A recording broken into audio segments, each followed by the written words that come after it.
Ladies and gentlemen, since we started this, this panel, we have been joined by a former NSA subcontractor whose disclosure of thousands of documents revealed the scale of global surveillance on a level never imagined before, generating global indignation over the theft of individual privacy under the pretense of national security. Without Edward Snowden, the world may not have learned the extent of NSA and Five Eyes international surveillance, including PRISM. Edward Snowden has been the recipient of numerous awards in recognition of his efforts as an internationally recognised whistleblower to promote transparency and accountability in government. Please, whānau, welcome Edward Snowden.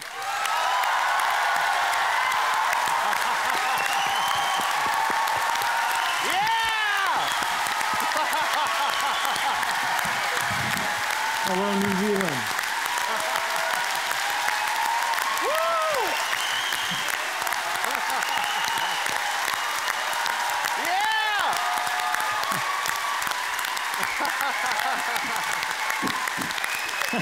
I'm not used to this kind of welcome.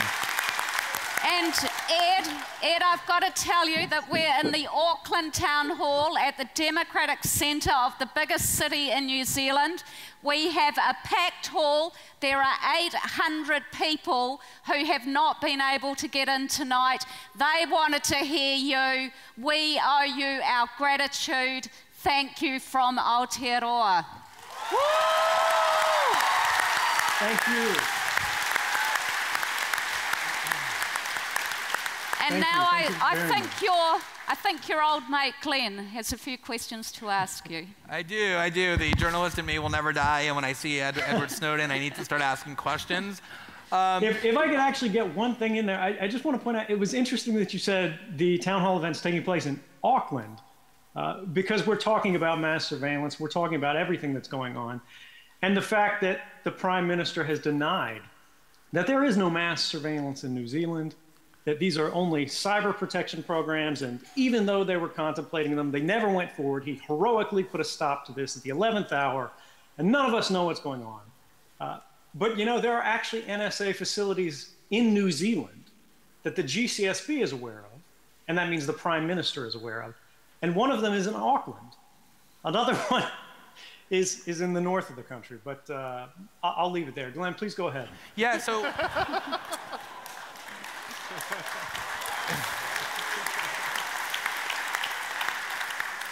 Well, it's a great place to start because, as I think everybody knows, you have created a little bit of a stir over the last year and 2 months around the world. But you have specifically created a stir here in New Zealand with the article that you wrote over the last several days for The Intercept that was published just a couple of hours before we convened here, in which you made some very strong statements about the ongoing evolving debate taking place here in New Zealand, including your statement that for multiple reasons, Prime Minister Key's claims about the GCSB not participating in mass surveillance, New Zealanders not being subjected to mass surveillance are, as you called them, false statements. Could you talk about, based on your own personal experience working within the NSA and the Five Eyes infrastructure, what your basis is for those conclusions? Right, absolutely. I think one of the key things to get out in the beginning is to say, when the Prime Minister is making these statements about there is no mass surveillance, people can disagree about what this is, what it's not. You're always entitled to your own opinions, but you're not entitled to your own facts.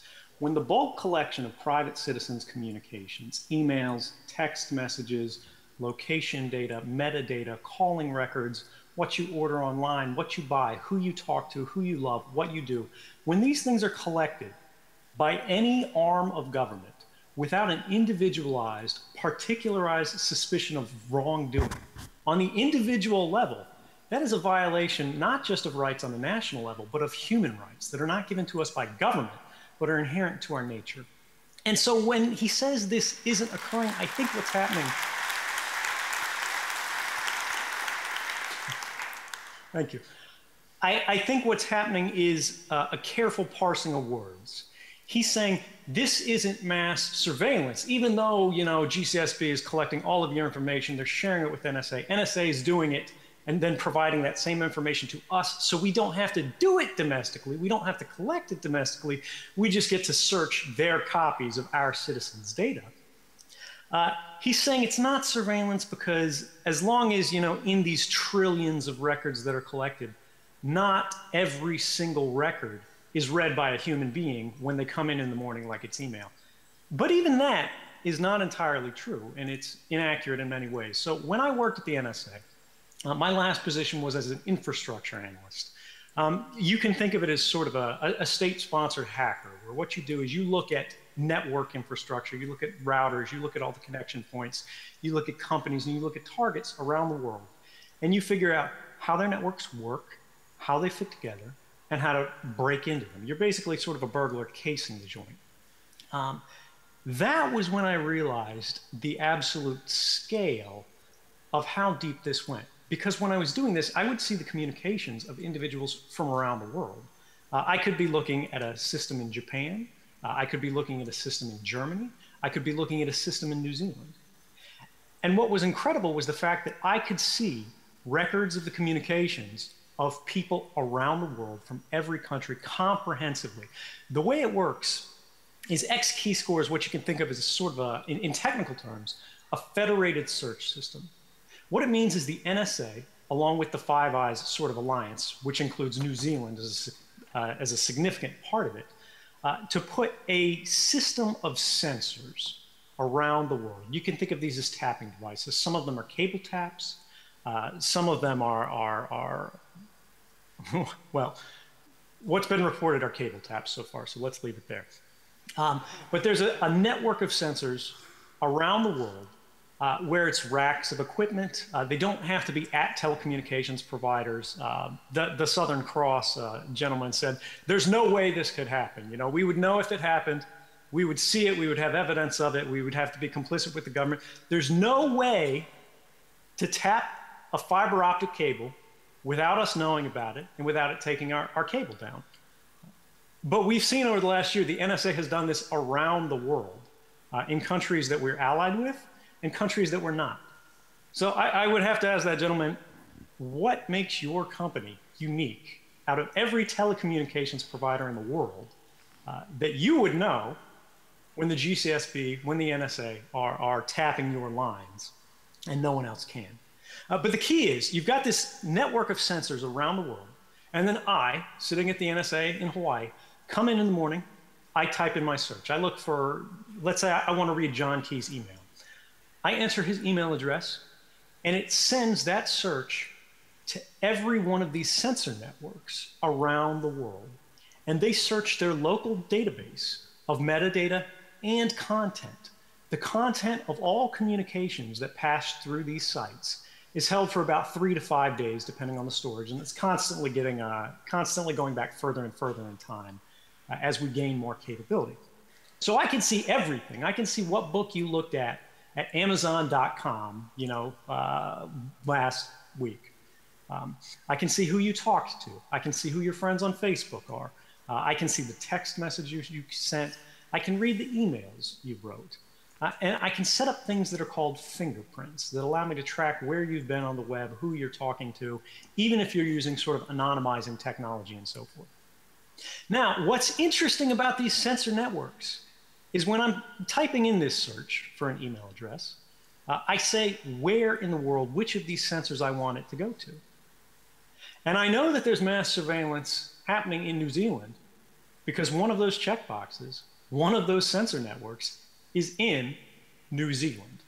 So when John Key or anyone in the New Zealand government says there is no mass surveillance in New Zealand, and they wave cyber protection programs around or whatever they want to call it, they talk about Project Cortex, they're distracting from the main question.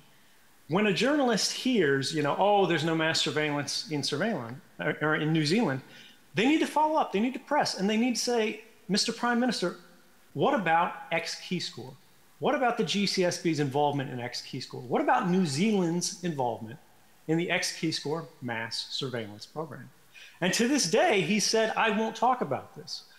I won't talk about this because it's related to foreign intelligence.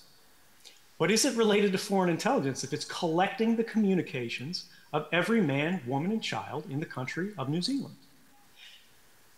And you know, maybe the people of New Zealand think that's appropriate. Maybe they think that they want to sacrifice a certain measure of their liberty and say, it's okay if the government watches me. I'm concerned about terrorism. I'm concerned about foreign threats.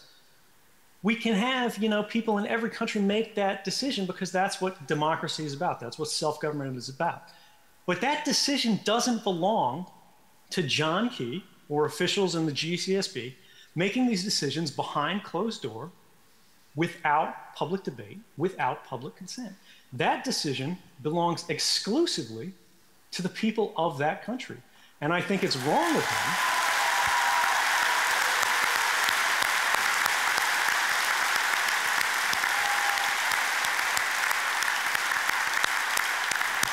And I think it's wrong of him. I think it's wrong of any politician to take away the public's seat at the table of government and say, you'll simply have to trust us. And you know what? It's not in the public interest to know about these programs, unless it threatens my reputation, and then I'm going to throw classified documents in the air like I'm Julian Assange.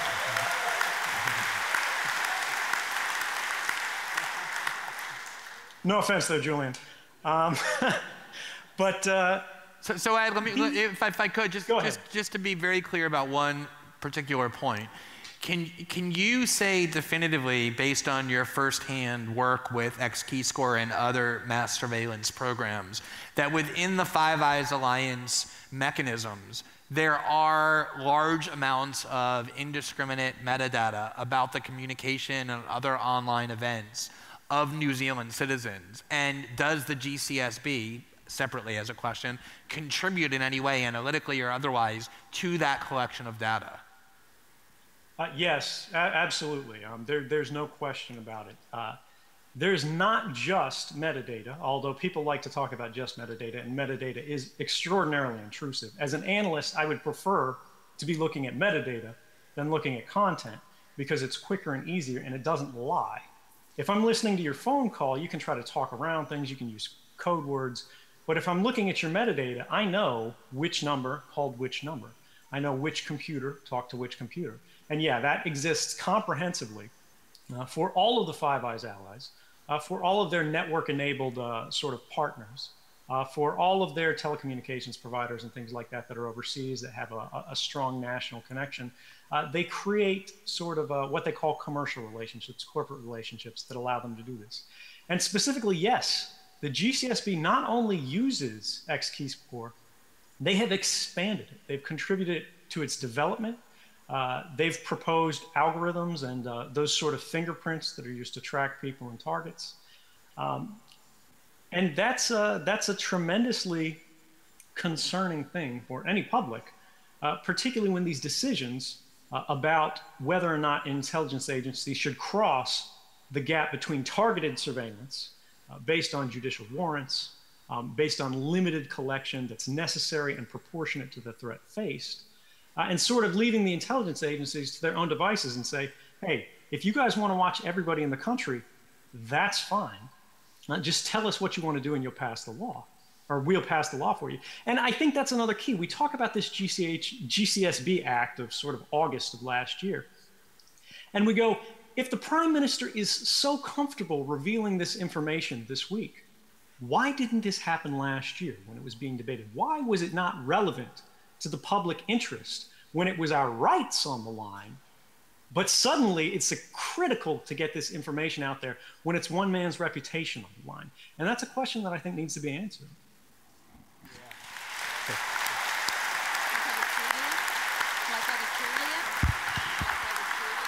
Yeah, well, I think it's good to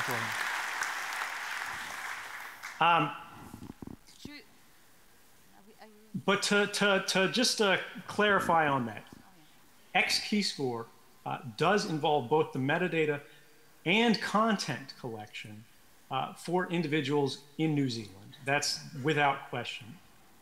Citizens of New Zealand have their private communications in this database, and people in the GCSB, people in the NSA, people at the Canadian CSEC, people at GCHQ, in the UK and DSD, in Australia, they all have access to these communications. And while they are theoretically constrained by policy, and I do believe they try to use these policies appropriately to manage them, they aren't really overseen. We don't know what they're doing. It happens in the dark without any accountability and without any public say in how these programs are operated or if they should exist at all. And it's very concerning when a foreign intelligence agency like the National Security Agency can propose a law to be put in place in New Zealand for the GCSB, which is the August law that was passed last year. And the GCSB can start basically proposing programs that are unlawful at the time they're being considered and say, hey, pass a law to make this legal, and we're going to go ahead and put this out here immediately. Why are they considering programs that are not legal?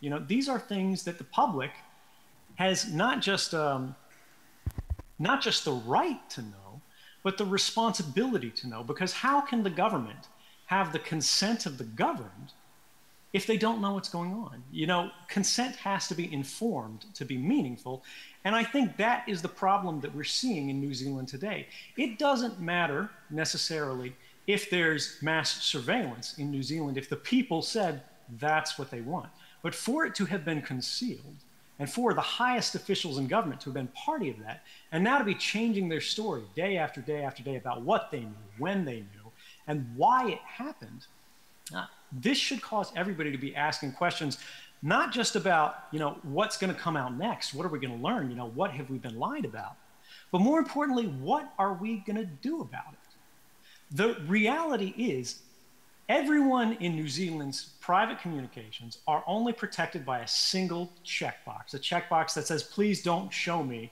results from people in New Zealand. And that does exist in XKeyscore. You know, these intelligence services do have the opportunity to say, I don't want to see this. But after you run one search and you don't get the results you like, you uncheck the box and you're allowed to then see everything. So the question becomes, is it right for our governments to have the opportunity to know everything about us, even if we're not suspected of any wrongdoing, to collect everything about the most private details, the most intimate details of our lives, without us having any knowledge of it, without us having any say over it, without us having a vote on it, and then to play politics with it, but when it becomes a matter of public interest? And I don't know what the answer is. I'm not from New Zealand. I'm not going to back any parties. This is for every individual citizen in every individual place to decide the kind of societies they want to live in.